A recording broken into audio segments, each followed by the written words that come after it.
Good afternoon. Handling staff from Ground Force are now carrying out strike action, with disruption intensifying during one of the busiest travel periods of the year. The walkouts, which began on March the 30th, are affecting more airports than initially expected and could impact up to 1.3 million travellers over the Easter period. The strike involves more than 5,500 ground handling workers across 12 airports. The staff are responsible for essential operations such as baggage handling, passenger assistance and aircraft turnaround. Unions are backing the action as workers say they are facing rising workloads, a loss of purchasing power and salary agreements that are not being honoured.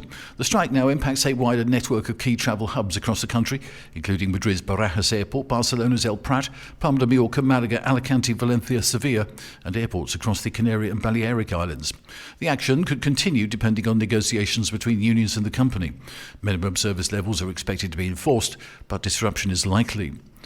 The criminal network, accused of stealing high-end cars to order and stripping many of them in hidden workshops in Toledo, has been dismantled by the National Police, who say the group stole at least 40 high-performance vehicles worth more than €1.6 million, with 9 people arrested and 8 cars already returned to their owners. The alleged ringleaders spent mornings scouting for target vehicles, mainly in Madrid, before carrying out their thefts later in the day. Officers said they caught the leaders red-handed in a fast food restaurant whilst they were preparing their next job.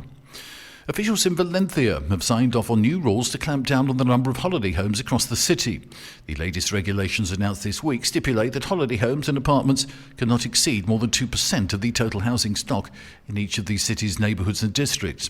The move was welcomed by the city's mayor, who said her city was the first in Spain to impose a limit on holiday accommodations. Valencia, along with other cities like Barcelona, have seen large-scale demonstrations as protesters take to the streets about overcrowded city centres and strains on the housing market and rising tourist numbers. That's the latest from TRE. I'm Bob James.